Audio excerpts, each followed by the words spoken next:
2007ರಲ್ಲಿ ಸಾರಾಯಿ ಮಾರಾಟವನ್ನು ನಿಷೇಧಿಸಿದ ಬಿಎಸ್ ಯಡಿಯೂರಪ್ಪ ಮಹತ್ವದ ತೀರ್ಮಾನ ಕೈಗೊಂಡಿದ್ದರು. ಮದ್ಯದಂತೆ ಸಾರಾಯಿಯು ಸರ್ಕಾರಕ್ಕೆ ಬಹುದೊಡ್ಡ ಆದಾಯ ತರ್ತಾ ಇದ್ರೂ ಕೂಡ ಬಡ ಕುಟುಂಬಗಳ ಹಿತದೃಷ್ಟಿಯಿಂದ ಸಾರಾಯಿ ಮಾರಾಟವನ್ನು ನಿಷೇಧಿಸುವ ದಿಟ್ಟ ಹೆಜ್ಜೆಯನ್ನ ಇಟ್ಟಿದ್ದರು.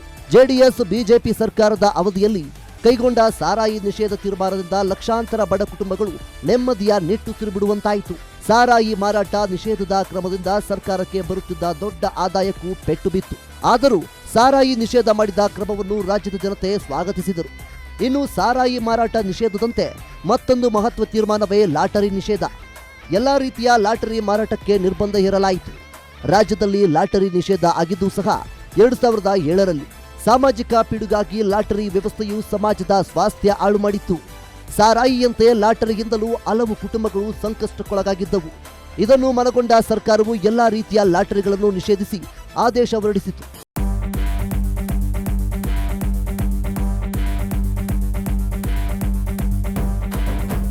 ರಾಜ್ಯದಲ್ಲಿ ಮೊದಲ ಬಾರಿಗೆ ಶೂನ್ಯ ಬಡ್ಡಿ ದರದಲ್ಲಿ ಕೃಷಿ ಸಾಲ. ರೈತರಿಗೆ ಬಿಗ್ ಗಿಫ್ಟ್ ನೀಡಿದ ಬಿಎಸ್ ಯಡಿಯೂರಪ್ಪ ಮೊಟ್ಟ ಮೊದಲ ಬಾರಿಗೆ ಶೂನ್ಯ ಬಡ್ಡಿ ದರದಲ್ಲಿ ರೈತರ ಕೃಷಿ ಸಾಲ ಯೋಜನೆಯನ್ನು ಜಾರಿಗೊಳಿಸಿದ ಕೀರ್ತಿ ಯಡಿಯೂರಪ್ಪ ಅವರಿಗೆ ಸಲ್ಲಬೇಕು. ಸಾವಯವ ಕೃಷಿ ಯೋಜನೆಗೆ 10.05 ಕೋಟಿ ರೂಪಾಯಿ ವಿನಿಯೋಗ ಮಾಡಿ 83,000 ರೈತರನ್ನು ಇದರಲ್ಲಿ ತೊಡಗುವಂತೆ ಕ್ರಮ ಕೈಗೊಂಡಿದ್ದರು. 76,000 ಹೆಕ್ಟೇರ್ ಭೂಮಿಯಲ್ಲಿ ಇದನ್ನು ಜಾರಿಗೊಳಿಸಲಾಯಿತು. ಸುವರ್ಣ ಭೂಮಿ ಯೋಜನೆಯಿಂದ 10 ಲಕ್ಷ ರೈತರ ಕುಟುಂಬಕ್ಕೆ ಅನುಕೂಲವಾಯಿತು. ಕೃಷಿ, ತೋಟಗಾರಿಕೆ ಮತ್ತು ಪಶುಸಂಗೋಪನೆ ಬಲಪಡಿಸಲು ತಾಲೂಕಿಗೊಂದು ಆಧುನಿಕ ಸಂಚಾರಿ ವಾಹನ ವ್ಯವಸ್ಥೆಗೆ 40 ಕೋಟಿ ರೂಪಾಯಿ ನೀಡಿದರು. ಪಶುೋದ್ಯಮ ಅಭಿವೃದ್ಧಿಗೆ 10 ಕೋಟಿ ರೂಪಾಯಿ ವಿಶೇಷ ಅನುದಾನವನ್ನು ಒದಗಿಸಿದ್ದರು. ದೇಶದಲ್ಲಿಯೇ ಮೊಟ್ಟ ಮೊದಲ ಬಾರಿಗೆ ಕೃಷಿ ಜಾಗತಿಕ ಬಂಡವಾಳ ಹೂಡಿಕೆದಾರರ ಸಮಾವೇಶ ನಡೆಸುವ ತೀರ್ಮಾನ ಕೈಗೊಂಡರು. ಕೃಷಿ ಆವರ್ತ ನಿಧಿ 1,000 ಕೋಟಿ ರೂಪಾಯಿಗೆ ಹೆಚ್ಚಳ ಮಾಡಿ ಕ್ರಮ ಕೈಗೊಂಡರು. ಸರ್ಕಾರಕ್ಕೆ ಕಷ್ಟ ಆದರೂ ಕೂಡ ಅವರಿಗೆ ಅನುಕೂಲ ಆಗುತ್ತೆ ಅಂತ ಆದರೆ ಖಂಡಿತ ಅವರು ಮಾಡಿರೋರು. ಸರ್ಕಾರಕ್ಕೆ ಕಷ್ಟ ಆಗ್ತಾ ಇತ್ತು, ಆದರೆ ರೈತರಿಗೆ, ಬಡವರಿಗೆ, ದಲಿತರಿಗೆ, ಮಹಿಳೆಯರಿಗೆ ಅನುಕೂಲ ಆಗುತ್ತೆ ಅಂತ ಆದರೆ ಸರ್ಕಾರಕ್ಕೆ ಕಷ್ಟ ಆದರೂ ಪರವಾಗಿಲ್ಲ, ಆದರೆ ಅವರಿಗೆ ಅನುಕೂಲ ಮಾಡಿಕೊಡೋಣ ಅನ್ನುವಂಥ ದೃಷ್ಟಿಯಲ್ಲಿ ಅವರು ಭಾಳಷ್ಟು ನಿರ್ಣಯಗಳನ್ನು ಮಾಡಿದ್ದಾರೆ. ಆದರೆ ಸರ್ಕಾರಕ್ಕೆ ತೊಂದರೆ ಆಗಿದೆ, ಆದರೆ ಜನಕ್ಕಂತೂ ಖಂಡಿತ ಅವರು ಅನುಕೂಲ ಮಾಡಿಕೊಟ್ಟಿದ್ದಾರೆ. ಉದಾಹರಣೆಗೆ ತೆಗೆದುಕೊಳ್ಳಿ, ಈಗ ಹಾಲು ಉತ್ಪಾದಕರು ಅಂತ ಹೇಳಿದರೆ ವಿಶೇಷವಾಗಿ ಹಳ್ಳಿಗಳಲ್ಲಿ ಅದರೊಳಗೂ ಸ್ವಲ್ಪ ಡೀಪ್ ಭಾಳ ದೂರದ ನಗರಗಳಿಂದ ದೂರದಲ್ಲಿರ್ತಕ್ಕಂಥ ಹಳ್ಳಿಗಳಲ್ಲಿ ಹಾಲು ಉತ್ಪಾದಕರಿಗೆ ಅಂತ ಏನು ಲಾಭ ಆಗಲ್ಲ. ಅಷ್ಟು ದೂರದಿಂದ ಬಂದು ಪೇಟೆ ಒಳಗೆ ಹಾಲು ಹಾಕ್ಬಿಟ್ಟು ಹೋಗೋದು.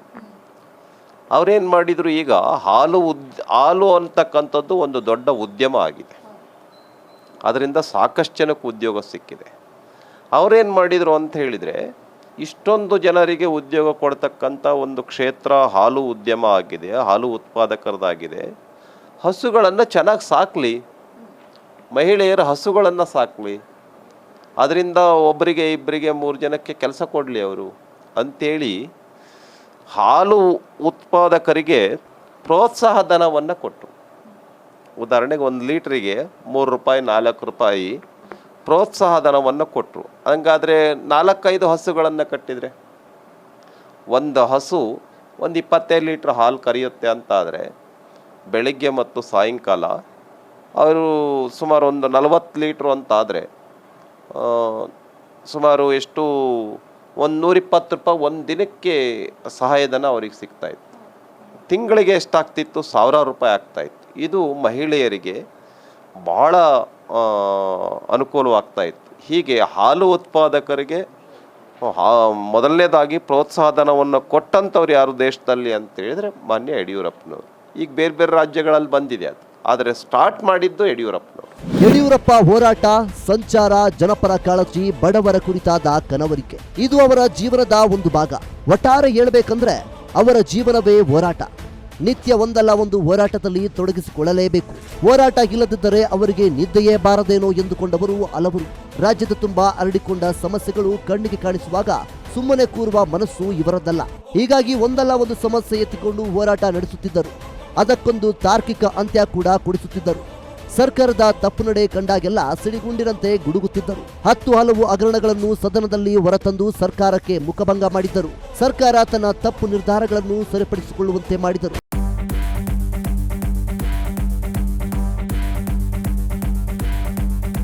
ಯಡಿಯೂರಪ್ಪನವರ ಆಪ್ತರು, ಸ್ನೇಹಿತರು ಹಾಗೂ ಒಡನಾಡಿಗಳು ಹೇಳುವಂತೆ ಯಡಿಯೂರಪ್ಪ ನಿಜಕ್ಕೂ ಕರುನಾಡು ಕಂಡ ಆಧುನಿಕ ಭಗೀರಥ ಅಂದ್ರೂ ತಪ್ಪಾಗಲಿಕ್ಕಿಲ್ಲ. ಇಂತಹ ಧೀಮಂತ ನಾಯಕನ ಸಾರ್ಥಕ 50 ವರ್ಷಗಳ ರಾಜಕೀಯ ಅಧ್ಯಯನದಲ್ಲಿ ಮತ್ತಷ್ಟು ಪುಟಗಳು ಸೇರಲಿ ಅನ್ನೋದೇ ಎಲ್ಲರ ಆಶಯ.